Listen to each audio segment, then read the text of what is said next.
ಹ್ಞೂ, ಇಂಥದ್ದೇ ಮಳೆಯಲ್ವೇ ಆ ದಿನ ನನ್ನ ಜೀವನದಲ್ಲಿ ಆಟ ಆಡಿದ್ದು. ಈ ಮಳೆ ಬಂದಾಗೊಮ್ಮೆ ಆ ನೆನಪನ್ನ ಹೊತ್ತು ಬರುತ್ತದೆ. ಹಾಳು ಮಳೆ, ಮಳೆಗೆ ಮೊದಲು ನೀ ಬಂದಾಗ ಪುಳಕದ ಜಳಕ, ಸಿಹಿ ಸಿಹಿ ನೆನಪು. ಆದ್ರೆ ಆ ಒಂದು ಘಟನೆ ನನ್ನೆಲ್ಲ ಸುಖ ಶಾಂತಿಯನ್ನ ಕಸಿದು ಹೋಯ್ತಲ್ಲ. ಮಾನವೀಯತೆಯ ಮೇಲಿನ ನಂಬಿಕೆಯ ತಳಹದಿಯನ್ನೇ ಬುಡಮೇಲು ಮಾಡಿ ಹೋಯ್ತು. ಅದು ಏಕೆ ನನ್ನದೇ ಬದುಕಲ್ಲಿ ಬರಬೇಕು? ನಾನೇನಂತ ತಪ್ಪು ಮಾಡಿದ್ದೆ? ವಿಧಿಯ ಕ್ರೂರ ಕಣ್ಣಿಗೆ ನಾನೇ ಬೀಳ್ಬೇಕಾ? ಅಯ್ಯೋ ಅಯ್ಯೋ ಮಳೆಯೇ, ಹೋಗ್ಬಾರ್ದೆ, ಹೋಗು ಹೋಗು.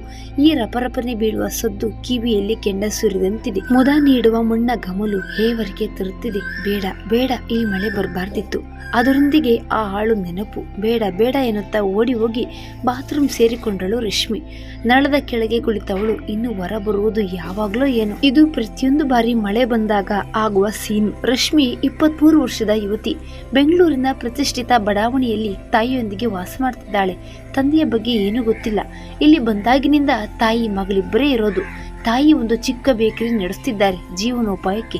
ರಶ್ಮಿ ಕಾಲೇಜು ಓದುವ ಹುಡುಗಿ. ಈ ಮಳೆ ಬಂದಾಗ ಹುಚ್ಚಿಯಂತೆ ವರ್ತಿಸುತ್ತಾಳೆ. ಯಾಕೋ ಗೊತ್ತಿಲ್ಲ. ಪಾಪ ತಾಯಿಯು ಮುಂಕಾಗುತ್ತಾಳೆ ಮಳೆ ಬಂದರೆ. ಇಬ್ಬರು ತಮ್ಮ ಜೀವನದಲ್ಲಿ ಸುಖಿಗಳಂತೆ ಕಂಡರೂ ದುಃಖದ ಕಡಲನ್ನೇ ಹೊತ್ತು ತಿರುಗುವವರು. ಒಬ್ಬರ ದುಃಖ ಒಬ್ಬರು ಮರೆಮಚ್ಚುತ್ತಾ ಒಂದೇ ಮನೆಯಲ್ಲಿ ಬದುಕ್ತಿದ್ದಾರೆ. ಆದರೆ ತಾಯಿ ಮಗಳ ಮಧ್ಯೆ ಪ್ರೀತಿ ಮಾತ್ರ ಅಗಾಧವಾದದ್ದು. ಮಗಳು ದೊಡ್ಡವಳಿದ್ದರೂ ತಾಯಿಗೆ ಪುಟ್ಟ ಮಗಳೇ ಆಕೆ. ಅವಳ ಬೇಕು ಬೇಡಗಳನ್ನು ಇನ್ನೂ ತಾನೇ ಮುತುವರ್ಜಿ ವಹಿಸಿ ಮಾಡುತ್ತಾಳೆ. ತಮ್ಮೂರಿನ ಒಂದು ಕುಟುಂಬದ ಹೊರತು ಬೇರೆ ಯಾರದ್ದು ಸಂಪರ್ಕ ಇಲ್ಲ ಅವರಿಗೆ. ತಮ್ಮದೇ ಲೋಕದಲ್ಲಿದ್ರು ಯಾವುದೋ ಅತೀತ ಅವರನ್ನ ಸುಖದಿಂದ ಇರಲು ಬಿಡ್ತಿಲ್ಲ. ಯಾವಾಗಲೂ ಎದರಿ ಎದರಿ ದಿನ ಕಳೆದಂತೆ ಕಾಣುತ್ತಿದೆ ಅವರ ದಿನಚರಿ. ತಾಯಿ ಮೊದಲು ಮನೆಯಲ್ಲಿ ತಿನಿಸುಗಳನ್ನ ಮಾಡಿ ಅಂಗಡಿಯಲ್ಲಿ ಮಾರ್ತಾ ಇದ್ದಳು. ಬೇಡಿಕೆ ಹೆಚ್ಚಾಗಿ ಹೊರಗೆ ಬಾಡಿಗೆ ಅಂಗಡಿ ಪಡೆದು ವ್ಯಾಪಾರ ಶುರು ಮಾಡಿ ತಾನೇ 4 ಜನರಿಗೆ ಕೆಲಸ ಕೊಡುವಂತಾಗಿದೆ. ಈಗ ಬೆಳೆದ ಮಗಳು ರೂಪವತಿ ಮುಗ್ದೆ. ಅವಳದೇ ಚಿಂತೆ ಅವಳಿಗೆ. ತನ್ನ ಸಂಬಂಧಿ ಅಕ್ಕಾಳ ಪರಿವಾರ ಅವರಿಬ್ಬರಿಗೂ ಬಹಳ ಸಹಕಾರಿಯಾಗಿದೆ. ಈ ಪಟ್ಟಣದಲ್ಲಿ ಆ ಕುಟುಂಬದ ಯಜಮಾನ ಕೂಡ ಇರಲಿಲ್ಲ. ಅಲ್ಲಿ ಅಕ್ಕ, ತಮ್ಮ, ಅಕ್ಕನ 2 ಮಕ್ಕಳು. ಅವರು ಹಳ್ಳಿಯಿಂದ ಬದುಕು ಕಟ್ಟಿಕೊಳ್ಳಲು ಬಂದವರು. ಜಾನಪದ ಹಾಡು ಕುಣಿತವೇ ಅವರ ವೃತ್ತಿ, ಅದರಲ್ಲಿ ಅವರ ಜೀವನ. ಈಗ ಆ ಮನೆಯ ತಮ್ಮ ಈ ಬೇಕರಿಯಲ್ಲಿ ಸೇರಿಕೊಂಡು 2 ಮನೆಗೆ ಆಧಾರವಾಗಿದ್ದಾನೆ. 3 ಮಕ್ಕಳು ಈಗ ಶಾಲಾ ಜೀವನದಲ್ಲಿ ವ್ಯಸ್ತ. ಓದುಗರು 2 ಕುಟುಂಬದ ಚಿತ್ರಣದ ಬಗ್ಗೆ ಗೊಂದಲ ಮಾಡಿಕೊಳ್ಳದೆ ಇರಲು ಒಂದು ಉಪಾಯ. ಮೊದಲ ಕುಟುಂಬ ಮಾಯಾಳ ಕುಟುಂಬ. ಇಲ್ಲಿ 4 ಇದ್ದಾರೆ. ಯಜಮಾನಿ, ಯಜಮಾನಿಯ ತಮ್ಮ, ಯಜಮಾನಿಯ 2 ಮಕ್ಕಳು. ದೊಡ್ಡೋಳು ಮಗಳು, ಚಿಕ್ಕವನು ಮಗ. ಇನ್ನೊಂದು ಕುಟುಂಬ ತಾಯಿ ಮಗಳು ಇಬ್ಬರೇ. ಬೇಕರಿ ವ್ಯವಹಾರ. ಈ ಕುಟುಂಬದ ಹೆಸರು ಮಾಲಾಳ ಕುಟುಂಬ ಎಂದು ನೆನಪಿಡಿ. ಮಾಲಾ ತನ್ನ ಮಗಳೊಂದಿಗೆ ಮೊದಲು ಪುಟ್ಟ ಹಳ್ಳಿಯಲ್ಲಿ ವಾಸವಾಗಿದ್ದಳು. ಬೇರೆಯವರ ಮನೆ ಕೆಲಸಗಳಿಗೆ ಹೋಗಿ ತಮ್ಮಿಬ್ಬರ ಹೊಟ್ಟೆಯನ್ನ ತುಂಬಿಸ್ತಾ ಇದ್ದಳು. ವಿಧವೆ ಆಗಿದ್ರು ಬಹಳ ಮರ್ಯಾದೆಯಿಂದಲೇ ಬದುಕ್ತಾ ಇದ್ದಳು. ಮಗಳು ಕೂಡ ಜಾಣೆ. ಅವಳನ್ನ ಓದಿಸುವ ದೊಡ್ಡ ಕನಸು ಆ ಮಾಲಾಳಿಗೆ. ಅವಳ ಅಭ್ಯಾಸಕ್ಕೆ ಎಲ್ಲಾ ಪೂರಕ ವ್ಯವಸ್ಥೆ ಒದಗಿಸುತ್ತಾ ತನ್ನ ಕೆಲಸದಲ್ಲಿ ತಾನಿದ್ದಳು. ಅದೇ ಊರಿನಲ್ಲಿ ಸ್ವಂತ ಅಕ್ಕ ಇದ್ದರೂ ಶ್ರೀಮಂತಿಕೆಯ ಮದದಲ್ಲಿ ಮುಳುಗಿದ್ದಳು. ಇವಳತ್ತ ತಲೆ ಹಾಕಿ ಕೂಡ ಮಲಗದ ಆ ಸಮಯ ಅವಳು. ಮಾಲಾ ಕೂಡ ಯಾರ ಹಂಗಿಗೂ ಆಶೆ ಪಡದೆ ತನ್ನ ಮಗಳೊಂದಿಗೆ ದುಡಿದು ತಿನ್ನುತ್ತಾ ಆರಾಮಾಗಿದ್ದಳು. ಅವಳು ಕೆಲಸಕ್ಕೆ ಹೋದಾಗ ಅವಳ ಮಗಳ ಜವಾಬ್ದಾರಿ ಮಾಯಾಳ ಕುಟುಂಬ ವಹಿಸ್ತಿತ್ತು. ಆ ಮನೆಯಲ್ಲಿ ಅವಳ ಮಗಳಂತೆ ಇರ್ತಾ ಇದ್ದಳು ಆ ಮಗು. ಇದೆಲ್ಲವೂ ಹೀಗೆ ನಡೆದಿದ್ದರೆ ಒಳ್ಳೆಯದಾಗಿತ್ತೇನೋ. ಎಲ್ಲರ ಬದುಕಿನ ದಿಕ್ಕು ಬದಲಿಸುವ ಬಿರುಗಾಳಿಯನ್ನೇ ತನ್ನಲ್ಲಿ ತುಂಬಿಕೊಂಡು ಶಾಂತ ಸರೋವರದಂತೆ ನಟಿಸುತ್ತಾ ಅವನು ಬಂದ್ಬಿಟ್ಟ ನೋಡಿ. ಮಾಲಾಳ ಜೀವನದಲ್ಲಿ ಎಲ್ಲರಿಗೂ ಮಂಕು ಬೂದಿ ಎರಚಿ ಎಲ್ಲರನ್ನೂ ತನ್ನ ಹಣದ ಬಲೆಗೆ ಕೆಡವಿಕೊಂಡು ಅಮಾಯಕರ ಬಾಳಿನಲ್ಲಿ ದೊಡ್ಡ ಮೋಸದ ಆಟವನ್ನೇ ಆಡ್ಬಿಟ್ಟ. ಅವನು ಹೊರದೇಶದಲ್ಲಿ ದುಡಿಯುವನೆಂಬ ಅಹಂನಲ್ಲಿ ಮೆರೆಯುವ ಮನುಷ್ಯ. ಇತ್ತೀಚೆಗೆ ಊರಿಗೆ ಬಂದಿದ್ದ. ಮಾಲಾಳ ದಿವಂಗತ ಗಂಡನ ಗೆಳೆಯ. ಅದೇ ಪರಿಚಯದಿಂದ ಮಾಲಾಳ ಮಗಳನ್ನ ಮಾತಾಡಿಸುವುದು, ಅವಳಿಗೆ ತಿಂಡಿ ತಿನಿಸು ಆಟಿಕೆಗಳನ್ನ ತಂದು ಕೊಡುವುದು ಮಾಡ್ತಿದ್ದ. ಮಗುವಿನ ಮನಸ್ಸು ಮಾರು ಹೋದ್ರು ಮಾಲಾ ಎಲ್ಲದಕ್ಕೂ ವಿರೋಧಿಸುತ್ತಲೇ ಬಂದಳು. ಆದಷ್ಟು ದೂರ ಇರಲು ಹೇಳಿದ್ರು ಏನಾದ್ರೊಂದು ನೆಪದಿಂದ ಮನೆಗೆ ಬರ್ತಿದ್ದ. ಮಾಲಾಳನ್ನ ಮದುವೆ ಆಗುವುದಾಗಿ ಗಂಟು ಬಿದ್ದ. ಆದ್ರೆ ಮಾಲಾ ಇವನ ಯಾವ ಮಾತಿಗೂ ಸೊಪ್ಪು ಹಾಕ್ಲಿಲ್ಲ. ಬೆಂಬಿಡದೆ ಅವಳ ಮಗಳನ್ನ ತನ್ನತ್ತ ಸೆಳೆದ. ತಿಂಡಿ ತಿನಿಸು, ಅವನ ಕಾಳಜಿ ಅಪ್ಪನಿಲ್ಲದ ಮಗುವಿಗೆ ಬಹಳ ಅಪ್ಯಾಯಮಾನವೆನಿಸಿತು. ಮಗುವಿನ ಖುಷಿ ಕಂಡು ಮಾಲಾ ಕೂಡ ಯಾಕಾಗಬಾರ್ದೆಂದು ತನ್ನ ಸೋದರಿಯನ್ನ ಕೇಳಲು ಹೋದ್ರೆ ಅವಳು ತಂಗಿಯನ್ನ ಹೀಯಾಳಿಸಿ ಕಳಿಸಿದಳು. ಈ ಸುದ್ದಿ ತಿಳಿದ ಮಾಯಾಳ ಕುಟುಂಬ ಮುಂದೆ ನಿಂತು ಹಾಡಿ ಕುಣಿದು ಮದುವೆ ಮಾಡಿಸಿತು. ಈಗ ಈ ಕುಟುಂಬ ಸುಖಿ ಕುಟುಂಬ. ತಂದೆ ತಾಯಿಯ ಪ್ರೀತಿಯಲ್ಲಿ ಆ ಮಗಳು ಬಹಳ ಖುಷಿಯಿಂದ ಇದ್ದಳು. ಆದ್ರೆ ಅದು ಕಾಯಂ ಖುಷಿಯಲ್ಲ, ಅಪಾಯದ ಹೆಜ್ಜೆ. ನಗಿಸಿ ನಗಿಸಿ ಕೊಲ್ಲುವ ಕಿರಾತಕನ ಉನ್ನಾರದ ಮದುವೆ. ಗಂಡ ಮಗಳು ಎಂದು ಮಾಲಾ ಮುಳುಗಿ ಹೋಗಿದ್ದಳು. ಆದ್ರೆ ಅಡಿಗೆ ಕೆಲಸಕ್ಕೆ ಹೋಗುವುದನ್ನ ಬಿಟ್ಟಿರಲೇ ಇಲ್ಲ. ಅದೊಂದು ಮಧ್ಯಾಹ್ನ ಮಾಯಾಳ ಮಗಳು ಏನೋ ಕೇಳಲು ಮನೆಗೆ ಬಂದಾಗ ಮಾತ್ರ ಮಾಲಾಳ ಗಂಡನ ಮತಿ ಕೆಟ್ಟು ಹೋಗಿತ್ತು. ಈಗಷ್ಟೇ ಯೌವನದ ಹೊಸ್ತಿಲಲ್ಲಿದ್ದ ಆ ಹುಡುಗಿಯತ್ತ ಮನಸ್ಸು ವಾಲಿತ್ತು. ಚಿಕ್ಕಪ್ಪನ ಈ ಹರಕತ್ತು ಆ ಯುವತಿಗೆ ನುಂಗಲಾರದ ತುತ್ತು. ಬಹಳ ಗೌರವಿಸುವ ವ್ಯಕ್ತಿಯಿಂದ ಇಂತಹ ನೀಚ ನಡೆ ಅನಿರೀಕ್ಷಿತ. ಕೈ ಕೊಸರಿಕೊಂಡು ಹೇಗೋ ಓಡಿ ಮನೆ ಸೇರಿ ತಾಯಿಯ ಮುಂದೆ ಹೇಳಿದಾಗ ತಾಯಿಗೂ ಸಿಡಿಲೆರಗಿದಂತಾಗಿತ್ತು. ಮಗಳ ಕೈ ಹಿಡಿದುಕೊಂಡು ಆ ಮನೆಗೆ ಹೋಗಿ, ಏನಯ್ಯ ಇದು ಸರಿನಾ? ನಿನ್ನ ಮಗಳಂತವಳು ಕಣಯ್ಯ, ಇವಳ ಮೇಲಿಂತ ದೃಷ್ಟಿ ಛೀ ಎಂದು ಹುಗಿದು ಬೈಯುವಷ್ಟರಲ್ಲಿ ಮಾಲಾ ಕೂಡ ಬಂದಿದ್ದಳು. ಎಲ್ಲವನ್ನು ಕೇಳಿದ ಅವಳು ತನ್ನ ಗಂಡ ಅಂತವನಲ್ಲ, ಸುಳ್ಳು ಆರೋಪ ಹೊರಿಸ್ಬೇಡಿ, ನಿನ್ನ ಮಗಳೇ ಸರಿ ಇಲ್ಲ, ದುಡ್ಡಿನ ಆಸೆಗೆ ಅವಳೇ ಮೈ ಮೇಲೆ ಬಿದ್ದಿರ್ಬೇಕು, ನಾನು ಖುಷಿಯಿಂದ ಇರೋದು ಹೊಟ್ಟೆ ಕಿಚ್ಚು ನಿಮ್ಗೆ ಎಂದೆಲ್ಲ ಬೈದಳು. ಇಂದಿನಿಂದ ನಿಮ್ಮ ಸಂಬಂಧ ಮುಗೀತು. ಊರೂರು ಕುಣಿದು ಆಡುವ ಜನರಿಗೆ ನಿಯತ್ತೆಲ್ಲಿರುತ್ತದೆ ಎಂದಾಗ ಆ ತಾಯಿ ಮಗಳಿಗೆ ಬಹಳವೇ ಆಘಾತವಾಯಿತು. ತಮ್ಮ ವೃತ್ತಿಯನ್ನ ಹೀಯಾಳಿಸಿ ಬೈದಳಲ್ಲ, ಏನೇನೋ ಉಪಕಾರ ಮಾಡಿದ್ರು ಗಂಡನ ಪರ ವಹಿಸಿ ಮಾತಾಡಿ ಸಂಬಂಧ ಮುರಿದಳೆಂದು ಬಹಳವೇ ನೊಂದುಕೊಂಡು ತಮ್ಮ ಮನೆಗೆ ನಡೆದರು. ಮೌನವಾಗಿ ಮಾಡುವುದನ್ನ ಮಾಡಿ ಸುಮ್ಮನೆ ಸೋಜಿಗ ನೋಡುತ್ತಾ ನಿಂತ ಮಾಲಾಳ ಗಂಡ ಒಳಗೊಳಗೆ ಖುಷಿ ಪಡ್ತಿದ್ದ. ಮಾಲಾಳ ದೊಡ್ಡ ಸಪೋರ್ಟ್ ಈಗ ಇಲ್ಲದಾಗಿತ್ತು. ಅವನು ಅಲ್ಲಿ ಹುಳಿ ಹಿಂಡಿ ಹಾಲಿನಂತ ಬಾಂಧವ್ಯ ಕೆಡಿಸ್ಬಿಟ್ಟಿದ್ದ. ಇನ್ನು ಮಾಲಾಳನ್ನ ಕೇಳುವವರು ಯಾರು ಇರ್ಲಿಲ್ಲ. ಶುರುವಾಯ್ತು ಬಂಡ ಗಂಡನ ಅಸಲೀಕಾರ ಮತ್ತು ಅವಳನ್ನ ಅದೆಷ್ಟು ಪ್ರೀತಿಯಿಂದ ಕಂಡಿದ್ದನು ಅಷ್ಟೇ ಕೀಳಾಗಿ ನೋಡತೊಡಗಿದ್ದ. ಅವಳ ಹೆಜ್ಜೆ ಹೆಜ್ಜೆಗೂ ತಡೆಯಾಗತೊಡಗಿದ್ದ. ಆದ್ರೆ ಆ ಮಗಳನ್ನು ಮಾತ್ರ ಅದೇ ಪ್ರೀತಿ ಕಾಳಜಿಯಿಂದ ನೋಡ್ತಾ ಇದ್ದ. ಕುರಿ ಕೊಬ್ಬಿದ್ರೆ ತಾನೇ ಕಟಕನಿಗೆ ಲಾಭ, ತಾನೆಲ್ಲಿ ಹಳ್ಳಕ್ಕೆ ಬಿದ್ನೋ ಎಂದು ಪರಿತಪಿಕೆ ಮಾಲಾಳದು. ಆದರೆ ಮಗಳೊಂದಿಗೆ ಅವನ ಅನುಬಂಧ ನೋಡಿ ಎಲ್ಲವನ್ನೂ ಸಹಿಸುವಳು. ಈಗ ಮಾಲಾಳಿಗೆ ತನ್ನ ಮಗಳ ಭವಿಷ್ಯದ ಕನಸು ಮಾತ್ರ ಕಾಡ್ತಿತ್ತು. ಹೇಗಾದ್ರೂ ಮಗಳು ಓದಿ ಜಾಣಿಯಾಗಿ ತನ್ನ ಬದುಕು ರೂಪಿಸಿಕೊಳ್ಬೇಕು. ಅದಕ್ಕೆ ಅವಳ ಮಲಗಂಡ ಕಾಳಜಿ ವಹಿಸಿದ ತೃಪ್ತಿ ಅವಳಿಗಿತ್ತು. ಆದರೆ ಆ ತೃಪ್ತಿ ಬಹಳ ದಿನ ಉಳಿಲಿಲ್ಲ.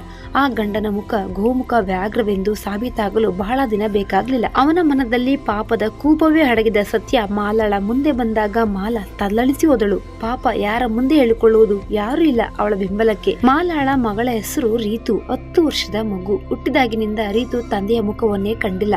ತಾಯಿಯೊಂದಿಗೆ ಮಾತ್ರ ಇದ್ದಳು. ಆ ಅಂಕಲ್ ತಂದೆಯಂತೆ ತನ್ನ ಕಾಳಜಿ ವಹಿಸಿ ಪ್ರೀತಿಯಿಂದ ನೋಡಿಕೊಂಡಾಗ ಹೀರಿ ಹಿಗ್ಗಿದ್ದಳು. ಅವನನ್ನ ಮದುವೆ ಆಗಲು ತಾಯಿಯನ್ನ ಒಪ್ಪಿಸಿದ್ದಳು. ತನ್ನ ತಾಯಿಯ ಕಷ್ಟ ಕಡಿಮೆ ಆಗುತ್ತದೆ, ಎಲ್ಲರಂತೆ ನನಗೂ ಅಪ್ಪ ಸಿಗ್ತಾರೆ ಎಂಬ ಖುಷಿ ಆ ಪುಟ್ಟ ಮಗಳಿಗೆ. ತನ್ನ ಮಗಳ ಸುಖಕ್ಕಾಗಿ ಆ ತಾಯಿ ತನ್ನ ಸುಖವನ್ನ ಪಣಕ್ಕಿಟ್ಟಳು. ಆದರೆ ಇಬ್ಬರನ್ನೂ ಹುರಿದು ಮುಕ್ಕುವ ಕೆಂಡವನ್ನ ಉಡಿಯಲ್ಲಿ ಕಟ್ಟಿಕೊಂಡಿರುನೆಂಬ ಸತ್ಯ ಅವರಿಗೆ ಈಗೀಗ ಅರಿವಾಗುತ್ತಿದೆ.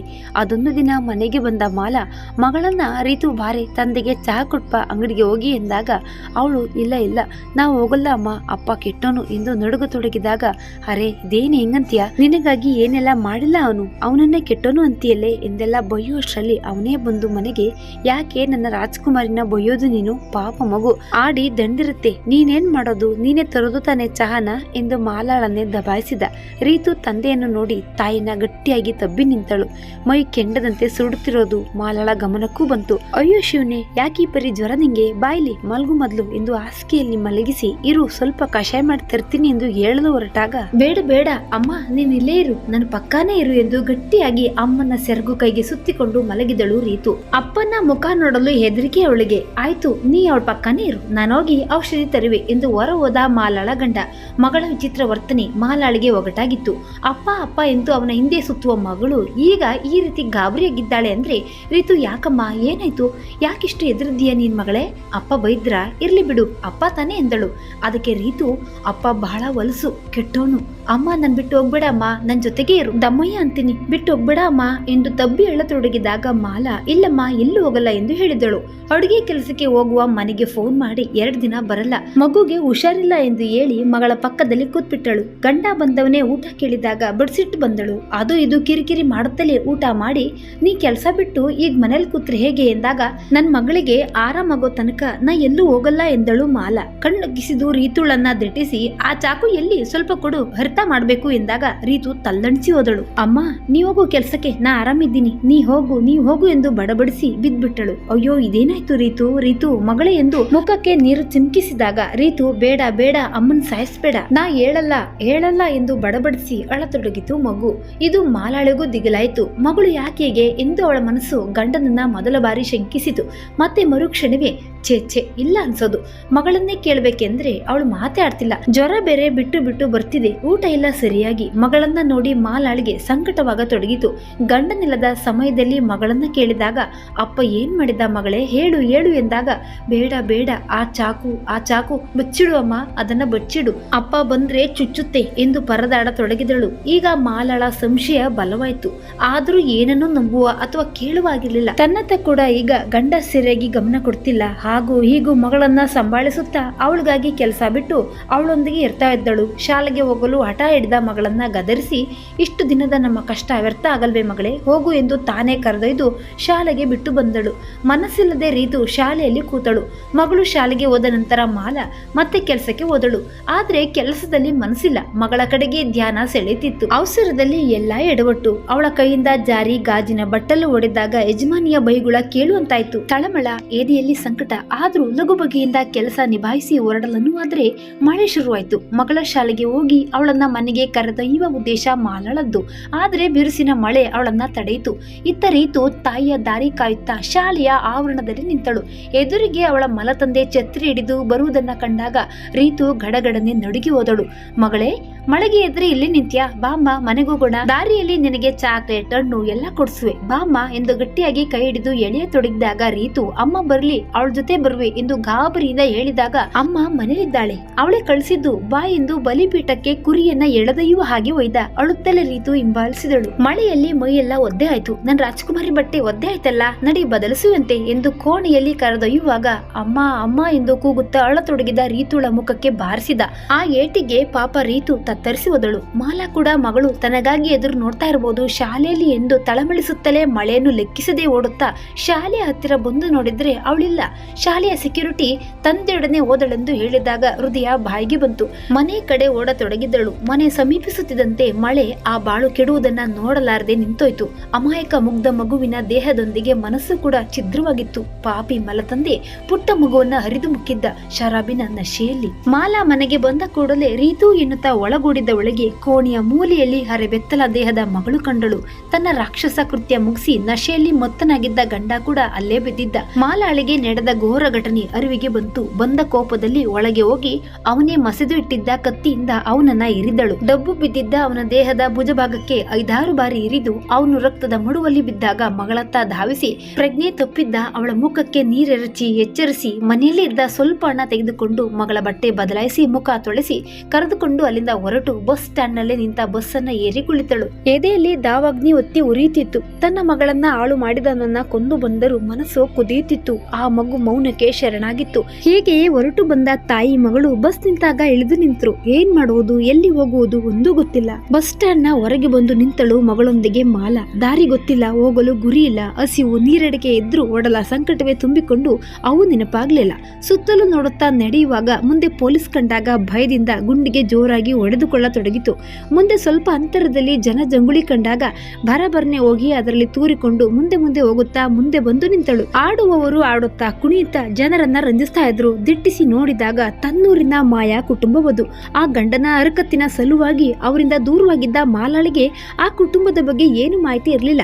ಈಗ ಇಂತಹ ಪರಿಸ್ಥಿತಿಯಲ್ಲಿ ಇವರು ಕಂಡಾಗ 100 ಆನೆ ಬಲ ಬಂದಂತೆನಿಸಿ ಸ್ವಲ್ಪ ಮುಂದೆ ಹೋಗಿ ಹಾಡ್ತಾ ಇದ್ದ ಮಾಯಾಳನ್ನ ಮಾಯಕ್ಕ ಎಂದು ಕೂಗಿದಳು. ಅವಳು ಸಂತಸದಿಂದ ಬೆಳಗ್ಗೆ ಬಂದು, ಅರೆ ಮಾಲಾ, ನೀನಿಲ್ಲಿ ಯಾಕಮ್ಮ ಬಂದೆ ಎಂದಳು ಸಂತೋಷದಿಂದ. ಏನ್ ಹೇಳ್ಬೇಕೆಂದೇ ತೋಚದೆ ಸುಮ್ಮನೆ ನಿಂತಳು. ಮಾಯಾಳಿಗೂ ಗಹನವಾದ ವಿಚಾರವಿದೆ ಎಂದು ತಿಳಿಯಲು ತಡವಾಗ್ಲಿಲ್ಲ. ತನ್ನ ಕೊನೆಯ ಹಾಡನ್ನ ಗಡಿಬಿಡಿಯಲ್ಲಿ ಹಾಡಿ ಮುಗಿಸಿ ತನ್ನ ಮಗನಿಗೆ ದುಡ್ಡು ಕೊಡಿಸಲು ಹೇಳಿ ತಬಲಾ ಬಾರಿಸುತ್ತಾ ಕೂತಿದ್ದ ತಮ್ಮನಿಗೆ, ನಾನು ಮನೆಗೆ ಹೊರಡುವೆ, ನೀನು ದುಡ್ಡು ಎಲ್ಲ ಪರಿಕರಗಳನ್ನ ತೆಗೆದುಕೊಂಡು ಮಕ್ಕಳನ್ನು ಕರೆದುಕೊಂಡು ಬಾ ಎಂದು ಹೇಳಿ ಮಾಲಳನ್ನ ಕರೆದುಕೊಂಡು ಮನೆಗೆ ಬಂದಳು. ಮನೆ ಅಂದ್ರೆ ಅದು ಜೋಪುಡಿಯಾಗಿತ್ತು. ಅದರಲ್ಲೇ ಮಾಯಾ ಮತ್ತು ಕುಟುಂಬ ವಾಸವಾಗಿತ್ತು. ಮನೆಗೆ ಬಂದ ಕೂಡಲೇ ಮಾಲಾ, ಮಾಯಕ್ಕ ನನ್ನ ಕ್ಷಮಿಸು, ಆ ಗಂಡನ ಮಾತು ನಂಬಿ ನಿನ್ನನ್ನ ಏನೆಲ್ಲ ಅಂದೇ ನಾನು ಎಚ್ಚೆತ್ತುಕೊಂಡಿದ್ರೆ ಈ ಘಟನೆ ನಡೀತಿರ್ಲಿಲ್ಲ ಎಂದು ಅವಳನ್ನ ಒಪ್ಪಿಕೊಂಡು ಅಳತೊಡಗಿದಳು. ಮಾಯಾ ಕೂಡ ಅಳುತ್ತಾ, ಇರ್ಲಿ ಬಿಡಮ್ಮ, ಆ ಸಂದರ್ಭ ಹಂಗಿತ್ತು, ಈಗೇನಾಯ್ತು ಹೇಳು ಮೊದಲು ಎಂದಳು. ಮಾಲಾ ನಡೆದದ್ದೆಲ್ಲವನ್ನ ಹೇಳಿದಾಗ ಅವಳು ಬಹಳ ನೊಂದುಕೊಂಡಳು. ನಾನೇ ನಿನ್ನ ಮದುವೆ ಮಾಡಿಸಿ ನಿನ್ನ ಬಾಳನ್ನ ಗೋಳು ಮಾಡದ್ನೇನೋ ಎಂದು ಹೊತ್ತಳು. ಮೌನ ಗೌರಿಯಾದ ರೀತುಳನ್ನ ಕಂಡು ಸಂಕಟಪಟ್ಟಳು. ಹಾಗಿದ್ದು ಹಾಗೋಗಿದೆ, ಈಗ ಇಲ್ಲಿ ಸ್ವಲ್ಪ ದಿನಗಳವರೆಗೆ ಇದ್ದು ಸುಧಾರಿಸ್ಕೊ, ನಂತರ ನೋಡೋಣ, ಏನ್ ಬರುವುದೋ ಬರ್ಲಿ, ನಾವೆಲ್ಲರೂ ಇದ್ದೀವಿ ನಿನ್ನೊಂದಿಗೆ ಎಂದು ಸಮಾಧಾನ ಪಡಿಸಿ ಒಲೆ ಒತ್ತಿಸಲು ಒಳಗೆ ಹೋದಳು. ಈಗ ತಾಯಿ ಮಗಳಿಬ್ಬರು ಸ್ವಲ್ಪ ನಿರಾಳರಾಗಿ ಮಾಯಾಳ ಮನೆಯಲ್ಲಿ ಆಶ್ರಯ ಪಡೆದು ಇರತೊಡಗಿದ್ರು. ವರ್ಷಗಳುರುಳಿದಂತೆ ಮಾಯಾಳ ಮಗಳು ಈಗ ಯೌವನದ ಯುವತಿ, ಬಹಳ ಚಂದವೆನಿಸುತ್ತಿದ್ದಳು. ಮಾಯಾಳ ಕಿರಿಯ ಮಗ ರೀತುಗಿಂತ 2 ವರ್ಷ ಹಿರಿಯ. ಮನೆಯಲ್ಲಿ ರೀತು ಎಲ್ಲರ ಸಾಂಗತ್ಯದಲ್ಲಿ ಸಾಮಾನ್ಯಳಾದಳು. ಅವರೊಂದಿಗೆ ಆಟವಾಡುತ್ತಾ ಹಾಡುತ್ತಾ ಮನಸ್ಸಿನ ಆಘಾತವನ್ನ ತಾಯಿ ಮಗಳಿಬ್ರು ಮರೆಯತೊಡಗಿದ್ರು. ಎಷ್ಟು ದಿನ ನಿಂಗೆ ಹೀಗೆ ಭಾರವಾಗಿರ್ಲಿ ಅಕ್ಕ, ನನಗೆ ಅಡುಗೆ ಕೆಲಸವಿದ್ರೆ ನೋಡು ಎಂದಳು ಮಾಲಾ. ಬೇಡಮ್ಮ, ಇಲ್ಲಿ ಜನ ಚೆನ್ನಾಗಿಲ್ಲ, ಹೊರಗೆ ಹೋಗಿ ದುಡಿಯೋರನ್ನ ಸುಮ್ಮನೆ ಬಿಡೋದಿಲ್ಲ, ಮನೆಯಲ್ಲಿ ಮಾಡಿ ಹೊರಗೆ ಅಂಗಡಿಗಳಿಗೆ ಮಾರೋಣ ಎಂದಳು. ನಮ್ಮ ತಿಂಡಿಗಳನ್ನ ಕೊಳ್ಳುವವರು ಬೇಕಲ್ವೇ ಅಕ್ಕ ಎಂದಾಗ, ಅದು ಸರಿಯೇ, ನೋಡೋಣ ಇರು, ಯಾರನ್ನಾದ್ರೂ ಕೇಳುವೆ ಎಂದಳು ಮಾಯಾ. ನಂತರದ ದಿನಗಳಲ್ಲಿ ಅಲ್ಪ ಪ್ರಮಾಣದಲ್ಲಿ ತಿಂಡಿ ತಿನಿಸುಗಳನ್ನ ಮಾಡಿ ಹೊರಗೆ ಅಂಗಡಿಗಳಿಗೆ ಮಾರಾಟ ಮಾಡತೊಡಗಿದ್ರು. ಸಮಯದೊಂದಿಗೆ ದುಃಖವು ಮೊಸುಕಾಯಿತು. ರೀತು ಮಾಯಳ ಮಗನೊಂದಿಗೆ ಶಾಲೆಗೂ ಹೋಗತೊಡಗಿದಳು. ಪರಿಸ್ಥಿತಿ ಸದ್ಯಕ್ಕೆ ಶಾಂತವಾಗಿತ್ತು. ಬರುತ್ತಾ ಮಾಲಾಳ ಅಡುಗೆಗೆ ಬಹಳ ಆರ್ಡರ್ ಬರತೊಡಗಿದವು. ರುಚಿಯಾದ ಶುಚಿಯಾದ ತಿನಿಸುಗಳು ಜನರ ಮನ ಗೆದ್ದವು. ಒಬ್ಬಳೇ ಕೆಲಸವನ್ನ ನಿಭಾಯಿಸಲು ಕಷ್ಟ ಎನಿಸಿ ಇಬ್ಬರು ಮಹಿಳೆಯರು ಸಹಾಯಕ್ಕೆ ಬರತೊಡಗಿದ್ರು. ವ್ಯಾಪಾರ ಚೆನ್ನಾಗಿ ಕೈ ಹಿಡಿದ ನಂತರ ಸುಸಜ್ಜಿತ ಮನೆಯಲ್ಲಿ ಎಲ್ಲರೂ ಶಿಫ್ಟ್ ಆದರು. ಮಾಯಾ ತನ್ನ ಹಾಡುಗಳಿಂದ ಬೆಳಕಿಗೆ ಬಂದು ಟಿವಿ ಸಿಂಗರ್ ಆಗಿ ಹೊರಹೊಮ್ಮಿದಳು. ಒಟ್ಟಿನಲ್ಲಿ ಎಲ್ಲರೂ ಸುಖವಾಗಿರುವಾಗ ಅದೊಂದು ದಿನ ಮತ್ತೆ ಅವರ ಬದುಕಲ್ಲಿ ಬಿರುಗಾಳಿ ಎದ್ದಿತು. ಸುಸಜ್ಜಿತ ಬದುಕು ಚದುರಿ ಹೋಗುವ ಆತಂಕದಲ್ಲಿ ಎಲ್ಲರೂ ಇದ್ದರು. ಹಳ್ಳಿ ಬಿಟ್ಟು ಬಂದು 6-7 ವರ್ಷಗಳೇ ಉರುಳಿವೆ. ರೀತು ಈಗ 17ರ ಬಾಲೆ. ತಾಯಿ ಮಗಳಿಬ್ರು ತಮ್ಮದೇ ಆದ ಸ್ವಂತ ಮನೆಯಲ್ಲಿ ವಾಸಿಸುತ್ತಿದ್ದಾರೆ. ಮಾಲಾಳ ವ್ಯಾಪಾರ ಬಹಳ ಚೆನ್ನಾಗಿಯೇ ನಡೆದಿದೆ. ಅವಳ ಸಹಾಯಕ್ಕೆ ಮಾಯಾಳ ತಮ್ಮ ಬೆನ್ನೆಲುಬಾಗಿ ನಿಂತಿದ್ದಾನೆ. ಬ್ಯಾಂಕ್ಗಳ ಸಹಾಯದಿಂದ ಸ್ವಂತ ಬೇಕರಿ ನಡೆಸುವ ಹಂತಕ್ಕೆ ಬೆಳೆದಿದ್ದಾಳೆ ಮಾಯಾ ಕೂಡ ತನ್ನ ಮಕ್ಕಳೊಂದಿಗೆ ಬಹಳ ಚೆನ್ನಾಗಿದ್ದಾಳೆ. ಅವಳ ಮಗಳೀಗ ಹೆಸರಾಂತ ಜಾನಪದ ಗಾಯಕಿ. ತನ್ನದೇ ಗುಂಪು ಕಟ್ಟಿಕೊಂಡು ಅಲ್ಲಲ್ಲಿ ಕಾರ್ಯಕ್ರಮ ನೀಡುತ್ತಾ ಹಣ ಸಂಪಾದನೆ ಮಾಡ್ತಿದ್ದಾಳೆ. ಎಲ್ಲರೂ ಬಹಳ ಖುಷಿಯಿಂದ ಜೀವನ ನಡೆಸುತ್ತಾ ಹಳೆದನ್ನೆಲ್ಲ ಮರೆತು ಹಾಯಾಗಿದ್ದಾರೆ. ಒಂದು ದಿನ ಮಾಲಾ ಬ್ಯಾಂಕ್ ಸಾಲ ಮರುಪಾವತಿಸಿ ಹೊರಬಂದು ಟ್ಯಾಕ್ಸಿಗಾಗಿ ಕಾಯ್ತಾ ನಿಂತಿದ್ದಳು. ಅವನು ಅವಳನ್ನೇ ನೋಡುತ್ತಾ, ವಾರವಾ, ಹುಡುಕುವ ಬಳ್ಳಿ ತಾನಾಗೆ ಕಾಲಿಗೆ ತೊಡರುವುದೆಂದ್ರೆ ಇದೇನಾ? ಎಷ್ಟು ದಿನಗಳಿಂದ ಹುಡುಕ್ತಾ ಇದ್ದೆ ಇವಳನ್ನ, ಕಣ್ಮುಂದೆ ಪ್ರತ್ಯಕ್ಷ ಎಂದು. ಹಳೆ ಹೆಂಗ್ಸಲ್ಲಿ ಈ ಶ್ರೀಮಂತ ಮಹಿಳೆಯಲ್ಲಿ, ಆದ್ರೂ ಹೋಲಿಕೆ ಸೇಮ್ ಟು ಸೇಮ್ ಇದೆ ಅನ್ನಿಸ್ತಿದೆ. ಇವಳನ್ನ ಹಿಂಬಾಲಿಸಿ ನೋಡೋಣ ಎಂದು ಮಾಲಾ ಹತ್ತಿದ ಟ್ಯಾಕ್ಸಿಯನ್ನ ಕಾರೊಂದು ಹಿಂಬಾಲಿಸಿತು. ಮಾಲಾಳಿಗೆ ಇದ್ಯಾವುದರ ಸುಳಿವೇ ಇಲ್ಲ. ತನ್ನ ಅತೀತ ಮತ್ತೆ ದುತ್ತೆಂದು ತನ್ನ ಮುಂದೆ ಪ್ರತ್ಯಕ್ಷ ಆಗುವ ಅಂದಾಜು ಇಲ್ಲದೆ ಅವಳು ಮನೆಗೆ ಹೊರಟಿದ್ದಳು. ಮನೆಯಲ್ಲಿ ರೀತು ಒಬ್ಬಳೇ ಇದ್ದಳು. ತಾಯಿಯ ದಾರಿ ಕಾಯ್ತಾ ಕೂತಿದ್ದಳು. ಮಾಲಾ ಬಂದ ಸುಳಿವು ಸಿಕ್ಕ ಕೂಡದೆ ಬಾಗಿಲು ತೆಗೆದು ತಾಯಿ ಒಳ ಬರುತ್ತಲೇ ತನ್ನ ಶಾಲೆಯ ಬಗ್ಗೆ, ತನ್ನ ಗೆಳತಿಯ ಬಗ್ಗೆ ಒಂದೇ ಸಮನೆ ಮಾತಾಡತೊಡಗಿದಳು ರೀತು. ಮಾಲಾ ಕೂಡ ಉತ್ಸಾಹದಿಂದ ಮಗಳ ಮಾತು ಕೇಳುತ್ತಾ ಕೂತಳು. ಮನೆಯ ಹೊರಗೆ ಯಾರೋ ಬೆಲ್ ಮಾಡಿದ ಸದ್ದು ಕೇಳಲು ರೀತು ತನ್ನ ಗೆಳತಿಯರು ಬಂದರೆಂದು ಓಡಿ ಹೋಗಿ ಬಾಗಿಲು ತೆರೆದಳು. ಆದರೆ ಅವಳ ಮುಂದೆ ನಿಂತವನು ಅವಳ ಮಲತಂದೆ. ಕಿಟಾರ್ನಿ ಕಿರ್ಚಿ ಅಮ್ಮ ಎಂದು ಕೂಗಿದಳು. ಗಾಬರಿಯಿಂದ ಮಾಲಾ ಏನೈತೆ, ಯಾರು ಎಂದು ಓಡಿ ಬಂದವಳು ಎದುರಿಗೆ ನಿಂತ ರಾಕ್ಷಸನನ್ನ ನೋಡಿ ಗಾರ ಬಡಿದು ನಿಂತಳು. ಇವರಿಬ್ಬರನ್ನ ನೋಡಿದ ಅವನು, ನನ್ನ ಗಾಯಗೊಳಿಸಿ ಓಡು ಬಂದು ಹಡಗಿ ಕೂತ್ರೆ ನಾನು ಬಿಡುವೆನೆಂದುಕೊಂಡ್ಯಾ? ನೀವು ಭೂಮಿಯಲ್ಲಿ ಅಡಗಿದ್ರು ಹಾಗೆದು ತೆಗೀತಿದ್ದೆ. ಏನೆಂದು ತಿಳಿದಿದ್ದೀರಿ ನನ್ನ? ನೋಡು ನೋಡು ನನ್ನ ಮೊಂಡು ಕೈಯನ್ನ. ಇದನ್ನ ನೋಡಿದಾಗ್ಲೆಲ್ಲ ನೀ ನೆನಪಾಗಿ ಹೊಟ್ಟೆಯಲ್ಲಿ ಬೆಂಕಿ ಬೀಳುತ್ತೆ ಕಣೆ ಹೆಣ್ಣೆ. ಅರೆರೆ ರೀತು, ಎಷ್ಟೊಂದು ಬೆಳೆದ್ಬಿಟ್ಟಿದೀಯಾ? ನನ್ನ ನೆನಪಿದೆಯಾ ನಿನಗೆ? ಇನ್ನು 3 ಕೂಡೇ ಇರೋಣ ಈ ಮನೆಯಲ್ಲಿ. ಇನ್ನು ನೀನು ನನ್ನ ಹೆಂಡತಿಯೇ ಇರುವೆ. ಇವಳು ಮಗಳೇ ಎಂದು ರೀತುಳನ್ನ ಮುಟ್ಟಲು ಹೋದಾಗ, ಖಬರ್ದಾರ್, ನನ್ನ ಮಗಳನ್ನ ನಿನ್ನ ಹೊಲಸು ಕೈ ಹಚ್ಚಿದ್ರೆ ಸುಂದಿರಲ್ಲ ನೋಡು, ಹೋಗು, ಹೊರಟೋಗು ಎಂದು ಚೀರತೊಡಗಿದಳು. ಅಷ್ಟರಲ್ಲಿ ಅವನ ಫೋನ್ ರಿಂಗ್ ಆಯ್ತು. ಯಾರ್ದೋ ಕರೆ. ಬಂದೆ ಎಂದವನೇ, ನಿಮ್ಮ ಅದೃಷ್ಟ ಚೆನ್ನಾಗಿದೆ, ನಾನೀಗ ಅರ್ಜೆಂಟ್ ಹೋಗ್ಬೇಕು, ಮತ್ತೆ ಬಂದೇ ಬರುವೆ. ಹಾಗಿದೆ ಮಜಾ ನಿಮ್ಗೆ, ಬಿಡ್ತೀನ ನಿಮ್ಮನ್ನ, ನೋಡ್ತಾ ಇರಿ ಏನೇನ್ ಮಾಡುವೆನೆಂದು ಎಂದು ಧಮಕಿಯಾಗಿ ಹೊರಟು ಹೋದ. ಮರೆತು ಕುಳಿತ ಅತೀತ ಮತ್ತೆ ಮುಂದೆ ಭೂತದಂತೆ ಬಂದು ನಿಂತಿತ್ತು. ತಾಯಿ ಮಗಳಿಬ್ರು ಹೆದರಿ ಗಡಗಡನೆ ನಡುಕ್ತಾ ಇದ್ರು. ಏನು ತೋರ್ತಿಲ್ಲ. ರೀತು ಅಂತೂ ಬಹಳ ಎದುರಿದ್ದಳು. ಅಮ್ಮ, ಇಲ್ಲಿಂದ ಹೋಗೋಣ, ದೂರ ಹೋಗೋಣ, ನಡಿಮ, ಮತ್ತೆ ಬರ್ತಾನೆ ಅವನು, ನನ್ನ ಬಿಡಲಾರ ಅವನು ಅಮ್ಮ ಎಂದು ಅಳತೊಡಗಿದಾಗ ಅವಳನ್ನ ಸಂಭಾಳಿಸಿ ಕರೆದುಕೊಂಡು ಮಾಯಳ ಮನೆಗೆ ಹೋದಳು. ಇವರ ಗಾಬರಿಯನ್ನ ಕಂಡು ಮಾಯಾ, ಯಾಕೆ, ಏನಾಯ್ತು, ಹೀಗೇಕೆ ಎಂದಾಗ ಮತ್ತೆ ಆ ಕಿರಾತಕ ಒಕ್ಕರಿಸಿದ ಬಗ್ಗೆ ಹೇಳಿದ್ರು. ಈಗ ಅವನು ಎಡೆ ತುಳಿಸಿಕೊಂಡ ಆವಂತಿ. ಸೇಡಿನಲ್ಲಿ ಕುದಿಯುತ್ತಿದ್ದ. ಕೆಟ್ಟ ಜನರ ಒಡದಾಟವು ಅವನಿಗಿತ್ತು. ಏನ್ ಬೇಕಾದ್ರೂ ಮಾಡುವಂತ ಕೆಟ್ಟ ಧೈರ್ಯ ಇತ್ತು ಅವನಿಗೆ. ಮಾಯಾ ತಾಯಿ ಮಗಳನ್ನ ತನ್ನ ಮನೆಯಲ್ಲಿ ಇರಿಸಿಕೊಂಡ್ರು. ಅವಳು ಎದುರು ಹೋಗಿದ್ದಳು. ಸೇಡಿನಲ್ಲಿ ಏನಾದ್ರೂ ಮಾಡಿದ್ರೆ ಎಂಬ ಚಿಂತೆ. ಪೊಲೀಸರ ಮೊರೆ ಹೋದ್ರೆ ತನ್ನ ತಪ್ಪು ಹೊರಬರುವ ಚಿಂತೆ ಮಾಲಳದ್ದು. ಏನು ತೋಚದೆ ಕುಳಿತರು ಎಲ್ಲರೂ. ಮುಂಜಾನೆ ರೀತು ಶಾಲೆಗೆ ಹೋಗಲು ಹೆದರಿ ಮನೆಯಲ್ಲೇ ಕೂತಳು. ಆದ್ರೆ ಮಾಲಾ ಬೇಕರಿಗೆ ಹೋಗ್ಲೇಬೇಕಿತ್ತು. ಮಗಳನ್ನ ಮಾಯಳ ಜೊತೆಗೆ ಬಿಟ್ಟು ತಾನೋದಳು. 2 ದಿನ ಯಾವುದೇ ತಾಪತ್ರಯ ಇಲ್ಲದೆ ಕಳೆಯಿತು. 3ನೇ ದಿನ ಮಾಲಾ ಬೇಕರಿಯಲ್ಲಿ ಕೆಲಸದಲ್ಲಿರುವಾಗ ಅಲ್ಲಿ ಪೊಲೀಸರ ಗಾಡಿ ಬಂದು ನಿಂತಿತು. ಇಳಿದವರೇ ಒಳಗೋಗಿ ಮಾಲಾ ಯಾರು ಎಂದಾಗ, ಯಾಕೆ, ಏನಾಯ್ತು ಎಂದು ಮುಂದೆ ಬಂದಳು. ಕಂಪ್ಲೇಂಟ್ ಇದೆ, ಮಾರಣಾಂತಿಕ ಹಲ್ಲೆ ಮಾಡಿ ಕೊಲೆಗೆ ಯತ್ನ ಮಾಡಿದ ಆರೋಪ ನಿಮ್ಮ ಮೇಲಿದೆ, ನಡೀರಿ ಸ್ಟೇಷನ್ಗೆ ಅಂದ್ರು. ಮಾಲಾಳಿಗೆ ಇದು ಅವಳ ಗಂಡನ ಕಿತಾಪತಿ ಎಂಬುದು ಗೊತ್ತಾಯ್ತು. ಏನೂ ಹೇಳದೆ ಅವರೊಂದಿಗೆ ಹೊರಟಳು. ಹಿಂದೆ ಅವನು ನಿಂತು ವ್ಯಂಗ್ಯನಿಗೆ ನಗುತ್ತಿದ್ದ. ಮಾಯಾಳ ತಮ್ಮ ಓಡೋಡಿ ಹೋಗಿ ಅಕ್ಕನಿಗೆ ಬಗ್ಗೆ ಸುದ್ದಿ ತಿಳಿಸಿದಾಗ ಅವರು ಹೌಹಾರಿದರು. ಹೋದಿಯ ಪಿಶಾಸಿ ಎಂದ್ರೆ ಬಂದಿಯ ಗವಾಕ್ಷಿ ಎಂದು ಶನಿ ಮತ್ತೆ ಸುತ್ತಿಕೊಟ್ಟಿತ್ತಲ್ಲ ಎಂದು ಪ್ರಲಾಪಿಸಿ ಅಳತೊಡಗಿದಳು ಮಾಯಾ. ಈ ಸುದ್ದಿಯನ್ನ ರೀತುಗೆ ಹೇಳದೆ ಮುಚ್ಚಿಟ್ಟರು. ಆದರೆ ಎಷ್ಟು ದಿನ ನಡೆದಿತ್ತು. ಸ್ಟೇಷನ್ಗೆ ಹೋಗಿ ಮಾಲಾಳಿಗೆ ಧೈರ್ಯ ಹೇಳಿ ಬಂದ್ರು. ಮಾಯಾಳೆ ಬಹಳ ಹೆದರಿದ್ದಳು. ಹಳ್ಳಿ ಜನ, ಪೊಲೀಸ್ ಠಾಣೆ ಅಂದ್ರೆ ಹೆದರಿಕೆ. ಪಾಪ ಏನು ತೋಚದೆ ಅತ್ತಿತ್ತ ಓಡಾಡುವುದೇ ಆಗಿತ್ತು. ವಕೀಲರ ಬಗ್ಗೆ ಏನು ಗೊತ್ತಿಲ್ಲವೆಂದು ನಿಂತಾಗ ಮಾಯಾಳ ಮಗಳ ಸ್ನೇಹಿತೆ ತನಗೆ ತಿಳಿದ ಒಬ್ಬ ವಕೀಲರ ಬಗ್ಗೆ ಹೇಳಿದಳು. ಮಾಯಾ ಮತ್ತು ಆಕೆಯ ಮಗಳು ರಶ್ಮಿ ಇಬ್ಬರು ಹೋಗಿ ಆ ವಕೀಲರನ್ನ ಭೇಟಿಯಾದ್ರು. ಕೂಲಂಕುಷವಾಗಿ ಪರಿಶೀಲಿಸಿದ ನಂತರ ಕೇಸ್ ನಡೆಸಲು ವಕೀಲರು ಒಪ್ಪಿದ್ರು. ಆದರೆ ಫೀಸು ಬಹಳ ದುಬಾರಿಯಾಗಿತ್ತು. ಏನಾದ್ರೂ ಮಾಡ್ಲೇಬೇಕಿತ್ತು. ಪಾಪ ಮಾಲಾಳಿಗೋಸ್ಕರ ಏನಾದ್ರೂ ಮಾಡ್ಲೇಬೇಕಿತ್ತು. ರೀತು ಅಂತೂ ಶಾಲೆ ಬಿಟ್ಟು ಎದುರಿ ಕೋಣೆಯಲ್ಲಿ ಬಂದಿಯಾಗಿದ್ದಳು. ತನ್ನ ತಾಯಿಯ ಬಂಧನದ ಸುದ್ದಿ ಅವಳನ್ನ ಮತ್ತಷ್ಟು ಕಂಗೆಡಿಸಿತು. ಅಳುತ್ತಾ ಊಟ ಬಿಟ್ಟು ಮೂಲೆ ಹಿಡಿದು ಕೂತಳು. ರಶ್ಮಿ ಎಷ್ಟೇ ಸಮಾಧಾನ ಪಡಿಸಿದ್ರು ತಾಯಿಯನ್ನ ನೋಡುವ ಹಠ ರೀತುಳದು. ಆದ್ರೆ ಅವಳನ್ನ ಈ ವಾತಾವರಣಕ್ಕೆ ಕರೆತರುವುದು ಬೇಡವೆಂದು ನಿನ್ನೆ ಮತ್ತೆ ಆ ಕಿರಾತಕ ಬಂದು ಮಾಲಾಳನ್ನ ಎದುರಿಸೋಗಿದ್ದ. ನನಗೆ ಪಾಸಿ ಸದ್ಯ ಕೊಡಿಸಿ ನಿನ್ನ ಮಗಳನ್ನ ಹೊತ್ಕೊಂಡು ಹೋಗುವೆನೆಂದು ಸಡ್ಡು ಹೊಡೆದಿದ್ದ. ಇದರಿಂದ ಮಗಳ ಬಗ್ಗೆ ಬಹಳ ಆತಂಕಕ್ಕೆ ಒಳಗಾಗಿದ್ದಳು ಮಾಲಾ. ರೀತುಳ ಪರಿಸ್ಥಿತಿ ನೋಡಲಾರದೆ ರಶ್ಮಿ ಮತ್ತು ಮಾಯಾ ಅವಳನ್ನ ಕರೆದುಕೊಂಡು ಜೈಲ ಹತ್ರ ಬಂದ್ರು. ಬಂಧನದಲ್ಲಿದ್ದ ತಾಯಿಯನ್ನ ಕಂಡು ರೀತು ಅಳತೊಡಗಿದಳು. ಅವಳನ್ನ ಅಲ್ಲಿ ನೋಡಿ ಮಾಲಾ ಕೂಡ ದುಃಖಿತಳಾದಳು.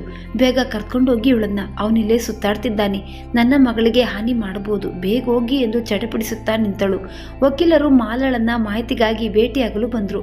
ಎಷ್ಟೇ ಪ್ರಶ್ನೆ ಕೇಳಿದ್ರು ತಾನು ಮಾಡಿದ ದಾಳಿಯ ಕಾರಣವನ್ನ ನೀಡಲೇ ಇಲ್ಲ ಮಾಲಾ.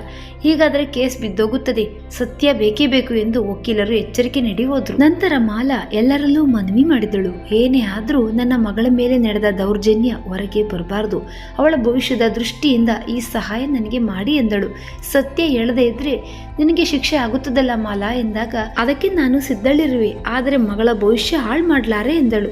ಈ ಪೇಚಾಟ ವಕೀಲರ ತಾಳ್ಮೆ ಕೆಡಿಸಿತು. ಎಲ್ಲಾ ಅಂಶಗಳು ಇವಳನ್ನ ತಪ್ಪಿತಸ್ಥರ ಸಾಲಿನಲ್ಲಿ ನೆಲೆಸಿದ್ದವು. ಹಲವಾರು ಬಲಾಢ್ಯರ ಒತ್ತಡ ಕೂಡ ಅವನು ತಂದಿದ್ದ.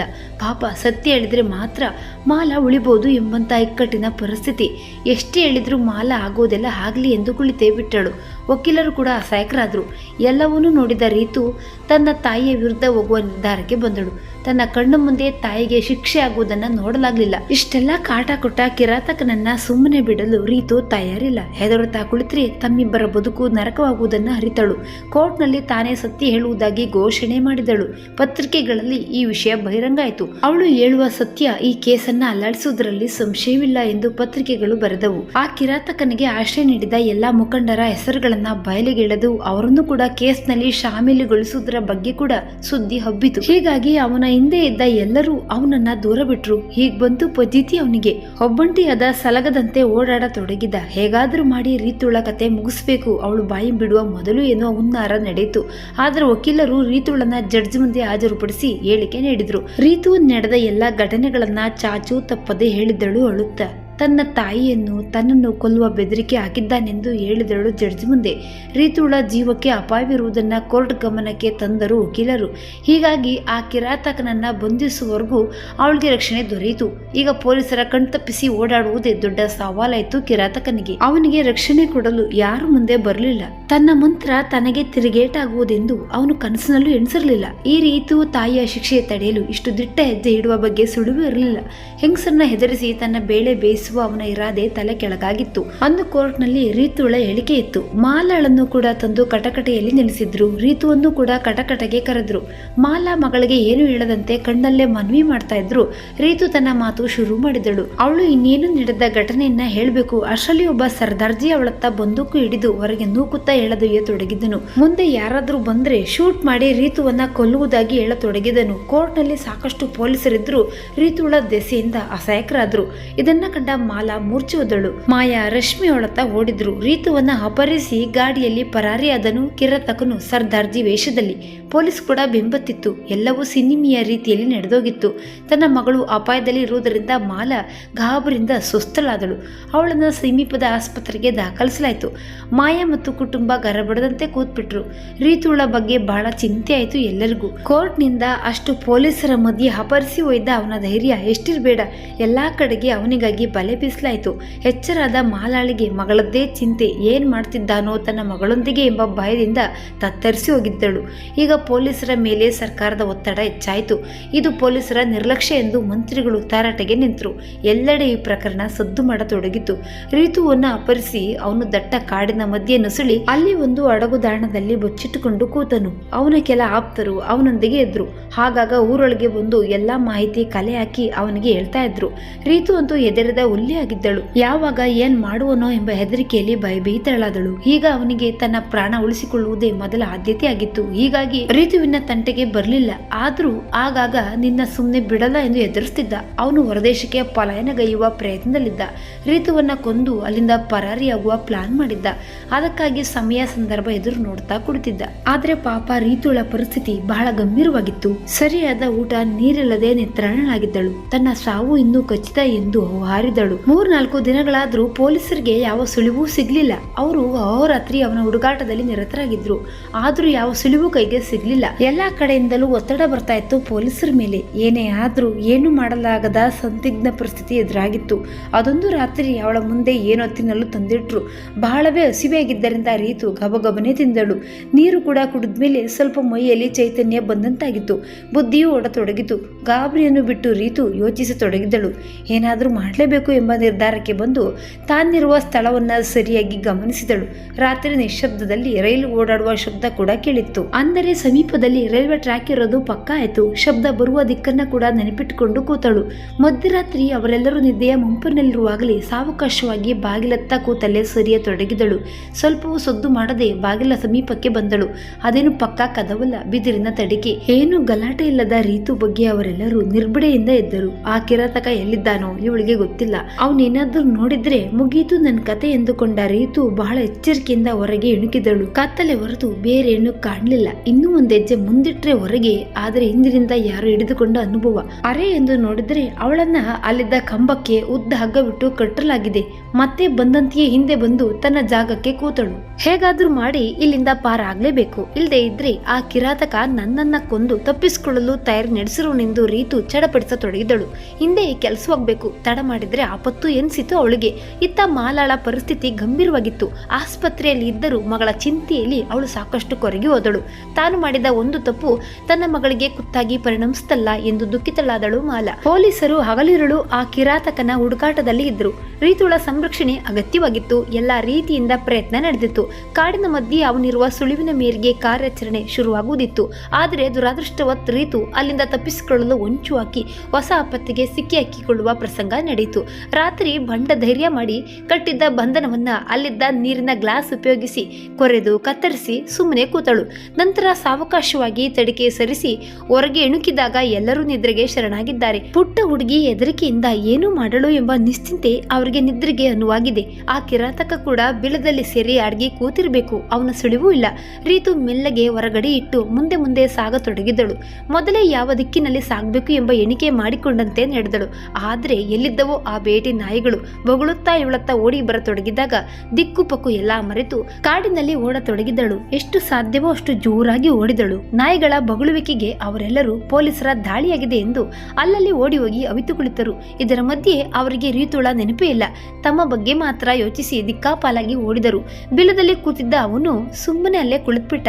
ಇನ್ನೂ ನನ್ನ ಆಟ ಮುಗೀತು ದೇವ್ರೇ ಎಂದು ನಡುಗುತ್ತಾ ಕುಳಿತಿದ್ದ. ರೀತು ಓಡಿ ಓಡಿ ಕಾಡಿನಲ್ಲಿ ಬಹಳ ದೂರ ಬಂದು ಬಿಟ್ಟಳು. ಏನು ಎತ್ತ ಏನು ತಿಳಿತಿಲ್ಲ ಅವಳಿಗೆ. ಕತ್ತಲು ಮುತ್ತಿ ಕಣ್ಣಿಗೆ ಏನು ಕಾಣ್ತಿಲ್ಲ.